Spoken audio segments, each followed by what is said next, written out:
부활절이 지나고 또 한 주일이 됐습니다.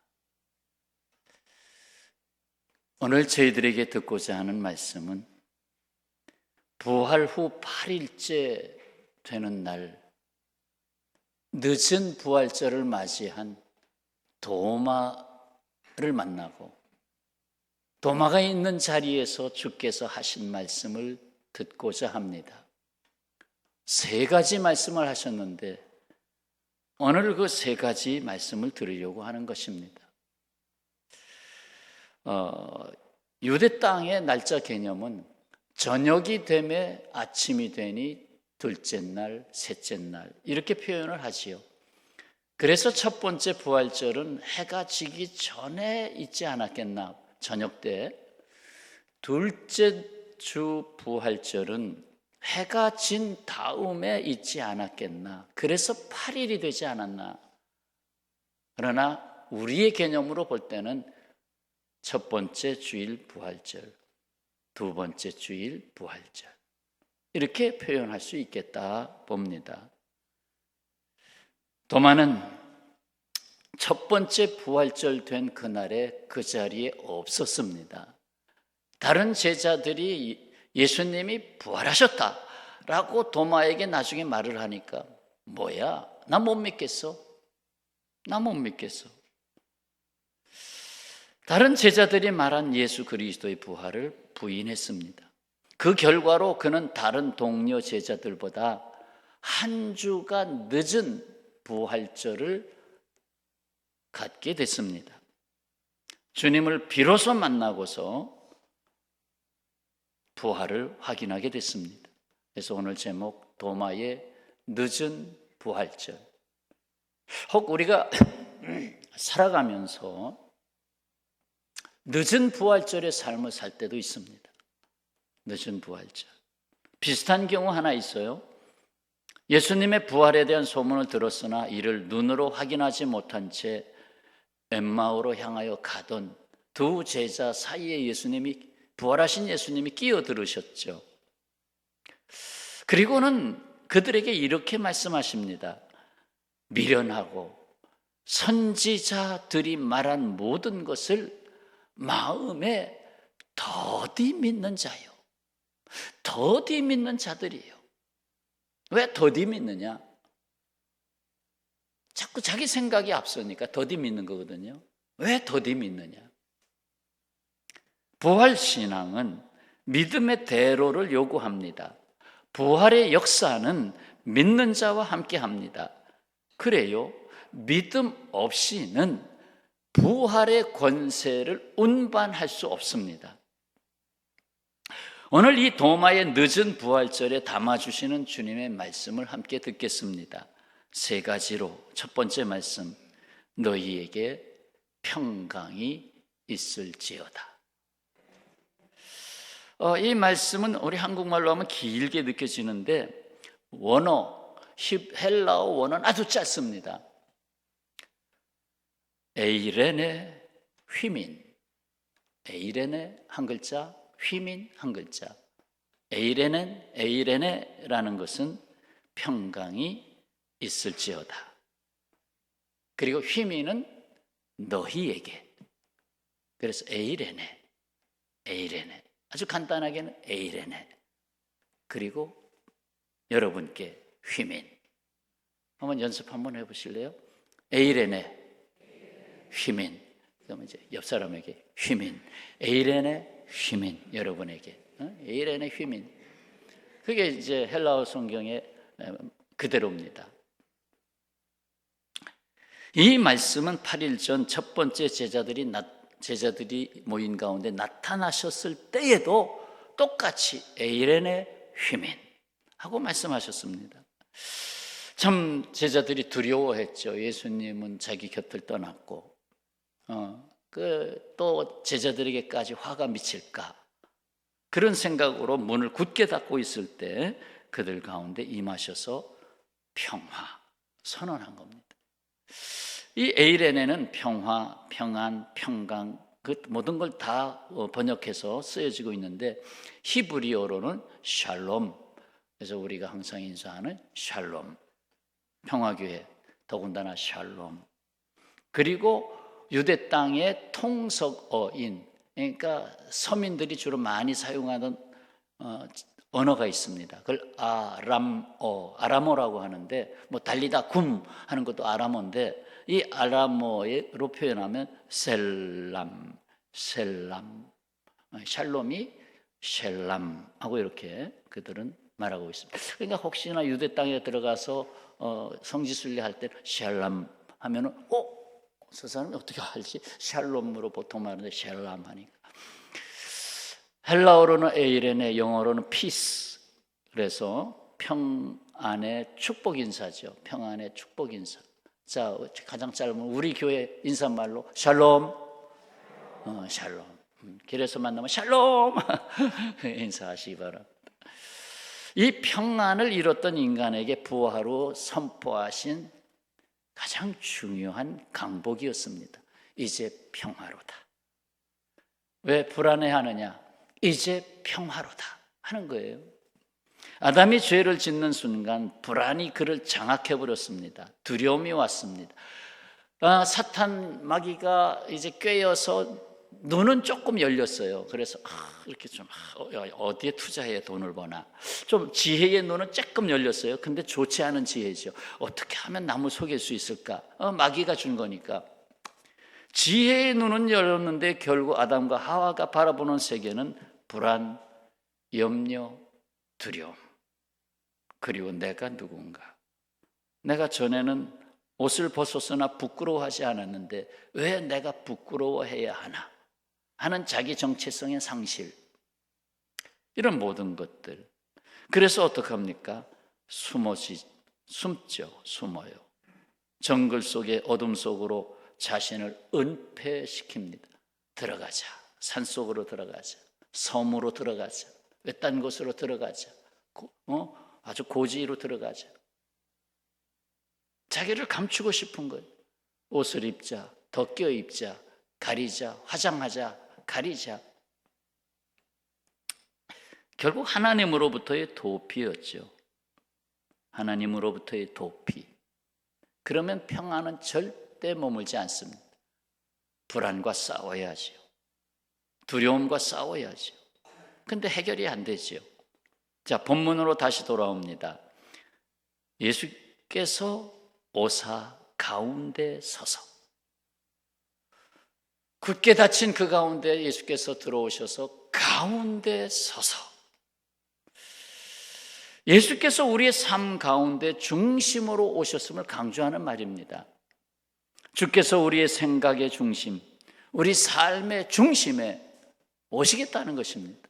그냥 옆에 계셔서 이렇게 계신 분이 아니라 내가 너의 모든 존재의 중심에 있겠다라는 것입니다. 샬롬, 곧 에이레네는 원래 무엇인가 결여되거나 손상되어 있지 않은, 그러니까 온전한 거죠. 온전한 충족한 상태를 샬롬. 예수님이 우리 가운데 들어와 계시니까 샬롬. 사람들이 재물이 많으면 만족할 수 있다고 생각합니다. 됐다, 이제 돈이 많으니까 됐다. 사람들은 지식이 많으면 만족할 수 있다고 합니다. 모든 걸 다 안다. 내가 이 지식으로 돈도 벌고 내가 이걸로 다 된다. 나는 전문가다. 물론 다소간의 만족의 도움은 줄 수 있습니다. 그러나 그것이, 그 재물이 중심이 돼서는 안 되잖아요. 그 지식이 자기를 좌우하는 주체자가 될 수는 없잖아요. 나는 누군데? 나는 누가 지었는데? 샬롬은 많고 적음에 좌우되지 않습니다. 많고 적음에 좌우되지 않는다. 조금 다른 말로 잘 살고 못 사는 것에 좌우되지 않는다. 마른 떡 한 조각만 있어도 화목, 그게 화목이 뭐예요? 샬롬 아니에요? 할 수 있다. 만족은 중심에 무엇이 있느냐에 달려 있습니다. 내 중심에 무엇이 있느냐, 내 중심에 누가 있느냐에 따라 달라지는 건데, 한번 이야기 하나 들어볼까요? 8살쯤 되어 보이는 여자아이가 어른의 손을 붙잡고 이끌고 식당으로 들어옵니다. 두 사람의 행색이 너무 너절하고 쾌쾌해요. 한 냄새가 코를 찌릅니다. 한눈에 봐도 거린으로 보입니다. 음식점 주인 아저씨가 벌떡 일어나 소리칩니다. 이봐요, 아직 오늘 개시도 못했는데 다음에 와요. 그냥 처음부터 그냥 거지 나오고 이제 그런 표현이죠. 하지만 여자아이는 아무 말 없이 앞을 못 보는 어른의 손을 이끌고 식당 중앙에 자리를 잡습니다. 그때서야 주인은 식사하러 왔나? 아저씨, 여기 순댓국 2그릇 주세요. 근데 얘야, 이리 좀 와봐라. 계산대에 앉아있던 주인이 아이를 부르더니 말합니다. 미안하지만 지금은 음식을 팔 수가 없어. 거긴 예약 손님들이 앉을 자리라서 말이야. 사실은 나가라는 말을 점잖게 한 거지. 주인의 말에 어린아이가 주눅이 들고 얼굴이 시무룩해졌습니다. 들어온 목적을 얘기해야죠. 아저씨, 빨리 먹고 갈게요. 오늘이 우리 아빠 생신이거든요. 생신 점심 사드리려고. 오늘 아빠 생신이거든요. 어린아이는 비에 젖은 1,000원짜리 몇 장하고 동전 한 주먹을 꺼내서 이제 식비로 내는 거죠. 보여드렸습니다. 알았다. 빨리 먹고 가라. 주인은 순댓국 2그릇을 갖다 주고 계산대에 앉아서 물끄러미 그 2 부녀를 바라보고 있습니다. 이야기가 들려오죠. 아빠, 내가 소금 조금 넣어드릴게요. 아이는 수저를 들고 소금통에다가 수저를 넣은 것이 아니라 자기 앞에 있는 순댓국 그 그릇에다가 수저를 넣어가지고 고기, 순대, 아빠 그릇에다가 많이 옮겨 놓은 거예요. 그리고 뭐 소금도 조금 쳤겠지요. 됐어요, 아빠. 어서 드세요. 주인 아저씨가 빨리 먹고 가라고 하니 어서 밥 드세요. 내가 김치 올려드릴게요. 수저를 들고 있던 아빠, 그 김치가 올려져 있고 아빠 눈에서 눈물이 조로로 흘러내립니다.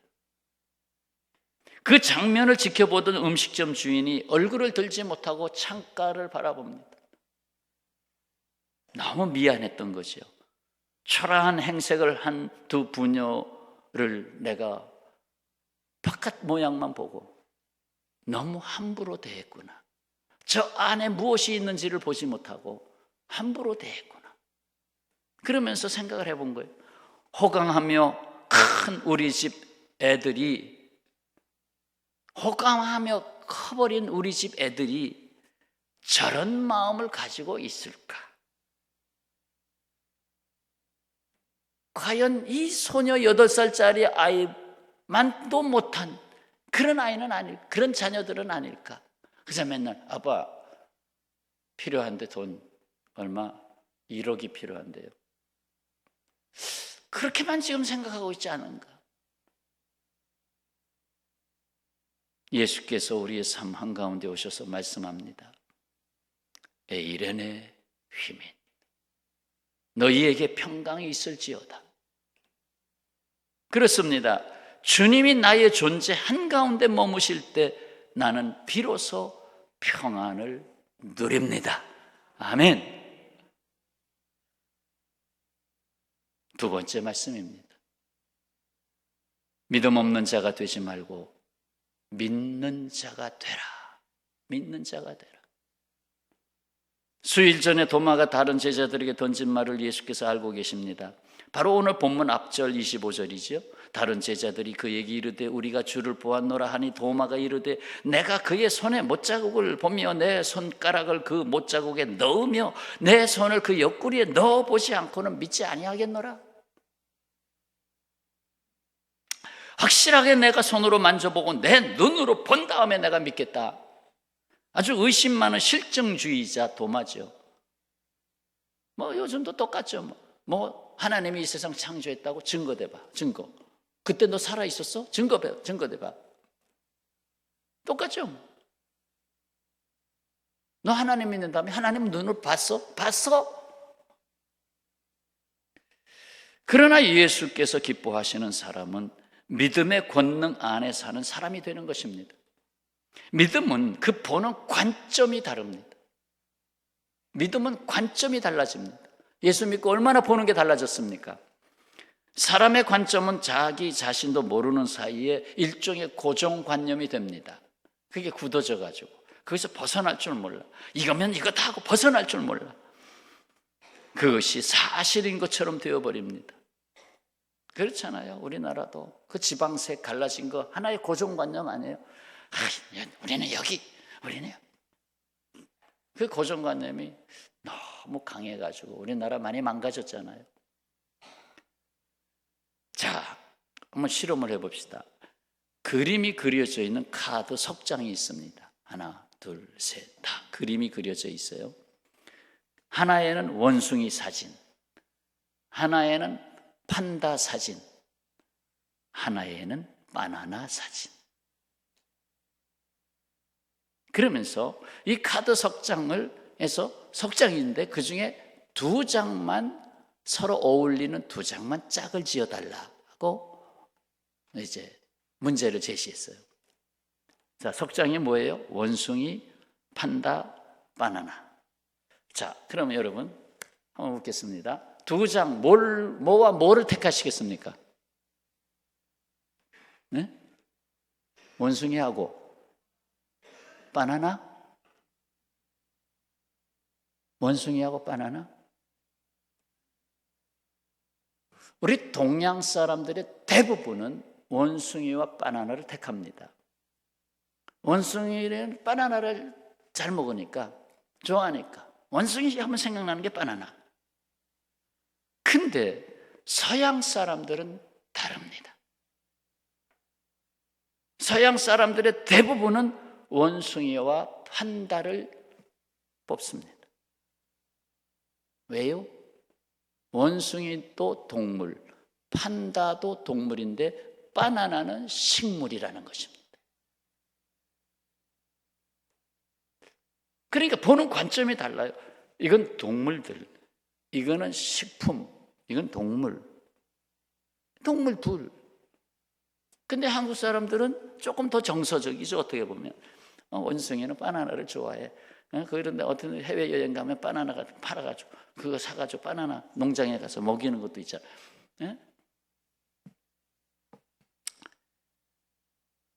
똑같은 사람, 똑같은 물건, 똑같은 상황, 똑같은 환경이라도 그것을 보는 관점이 다릅니다. 동양과 서양의 관점이 다르고 남자와 여자의 관점이 다르고 부모님과 자녀의 관점이 다릅니다. 여러분 투표하면서 가정에서 혹시 싸우진 않았나요? 특히나 부모와 자녀 간에. 예, 그런 얘기 하지 말아요. 그런 얘기 하지 말아요. 부모는 자꾸 뭔가 가르쳐 주려고 그러지. 그런 거, 그거 그렇게 말하면 노인이라고 그래요. 뭐 노인인데 뭐 사실. 잠언에서 글자 하나도 다르지 않은 말씀이 각각 있습니다. 글자 하나도 다르지 않은 2절이 똑같이 나와요. 잠언 14장 12절. 어떤 길은 사람이 보기에 바르나 필경은 사망의 길이니라. 참 무서운 말씀이죠.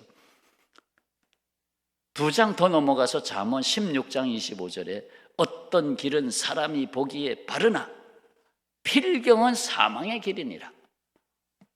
2번이나 나왔어요. 똑같은 말씀. 우리는 인간적인 육신의 관점이 아니라 오직 하나님의 관점을 가져야만 합니다. 하나님의 관점과 코드를 맞출 수 있게 하신 것이 다른 걸로는 맞출 수가 없습니다. 이 코드를 맞출 수 있게 하신 것이 믿음입니다. 믿음. 그래서 주님 오늘 말씀하시죠. 믿음 없는 자가 되지 말고 믿는 자가 되라. 믿는 자가 되라. 세 번째 말씀입니다.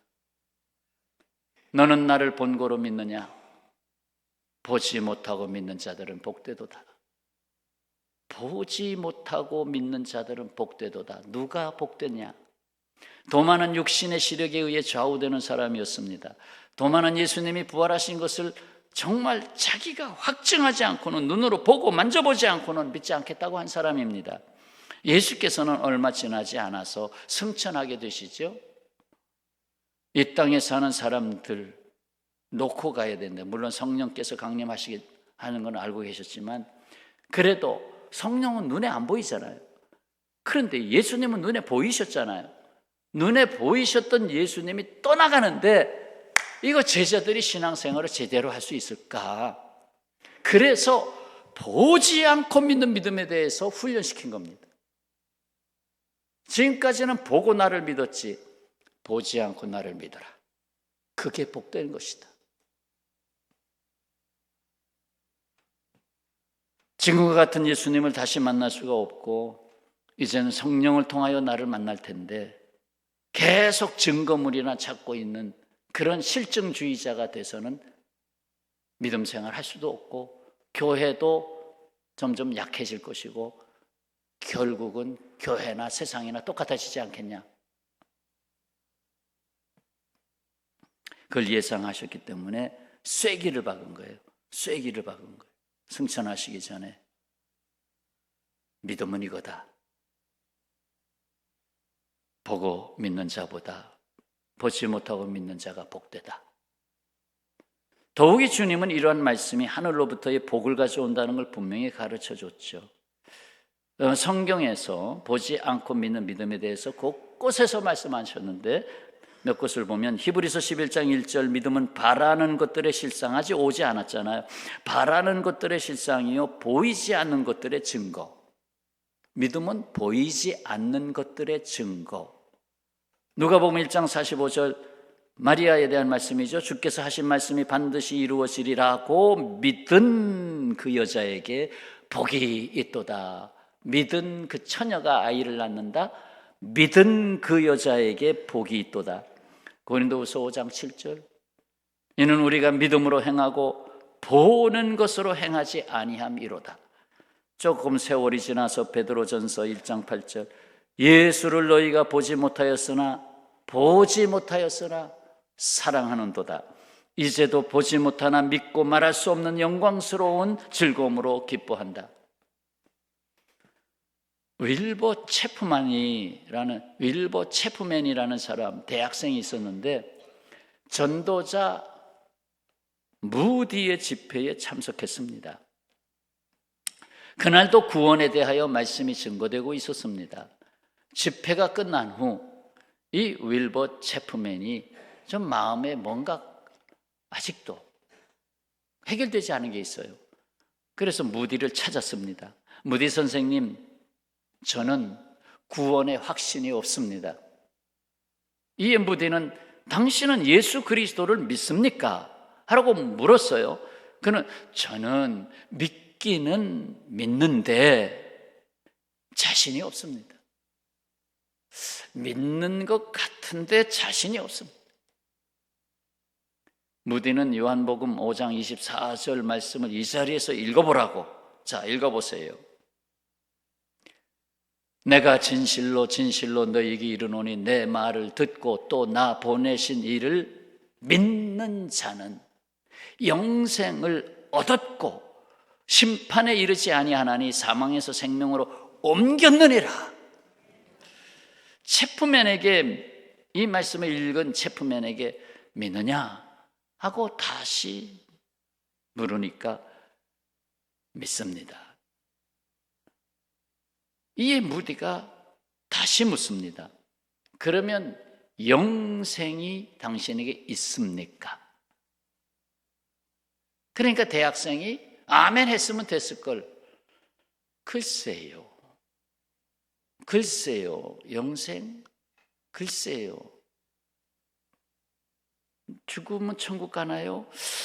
아직 자신이 없는데요. 글쎄요. 무디는 한 번 더 읽어보라고 합니다. 믿는 자는 영생을 얻었고 사망에서 생명으로 옮겼느니라. 당신은 믿습니까? 그렇자 이 학생이 제가 믿는다고 여러 번 말씀드렸습니다. 전 믿습니다. 무디는 또다시 묻습니다. 당신에게 영생이 있습니까? 제가 그것을 모르겠다니까요. 이에 무디가 소리칩니다. 소리치니까 제가 뒤로 물러나야지. 당신이 무엇인데 하나님을 무시합니까? 하나님께서 믿는 자에게 영생이 있다면 있는 것이지, 하나님이 말씀하시지 않았습니까? 믿으면 영생을 주었다라고 말씀하시지 않았습니까? 왜 무시합니까? 왜 하나님을 무시합니까? 이 고함 소리에 깜짝 놀라가지고, 그러면 나에게 영생이 있다는 것입니까? 하나님이 영생이 있다면 있는 것이지 하는 무디의 말에 윌버 체프맨은 자신이 여태껏 하나님의 말씀을 지식으로만 믿었던 것, 그걸 깨달았습니다. 그리고 그는 신학을 공부하고 목사가 되고 D.L. 무디가 목회했던 교회, 무디가 은퇴를 하자 그 교회의 목사가 됐습니다.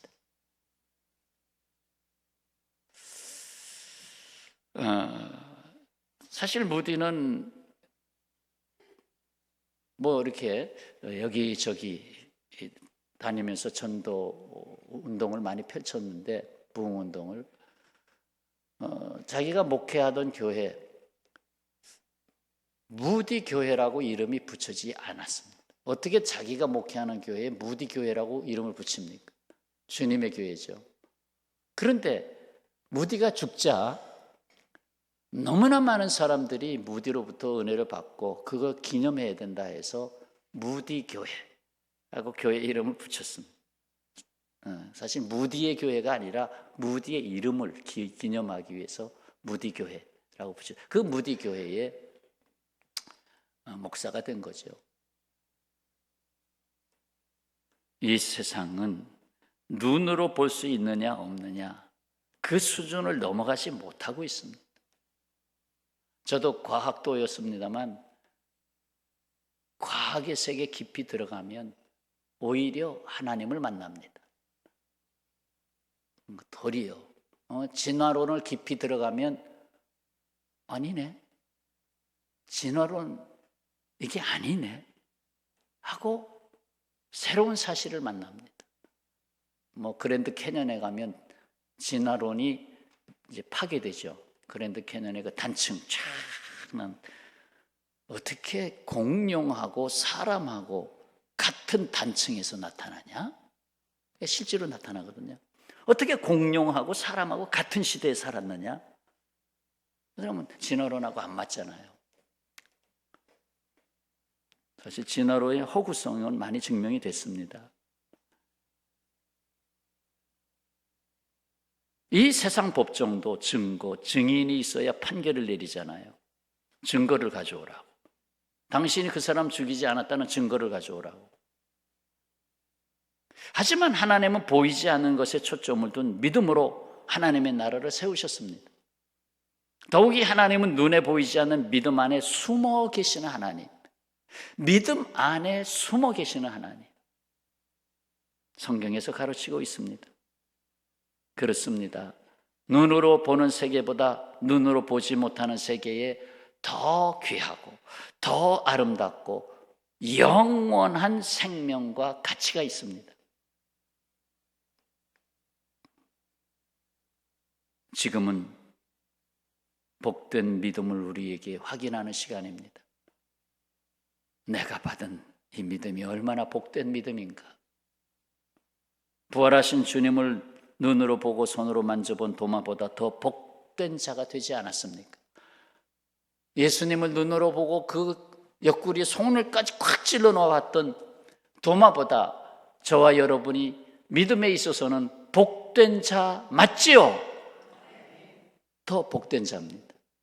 분명히 복된 자입니다. 보지 않고 믿었으니까.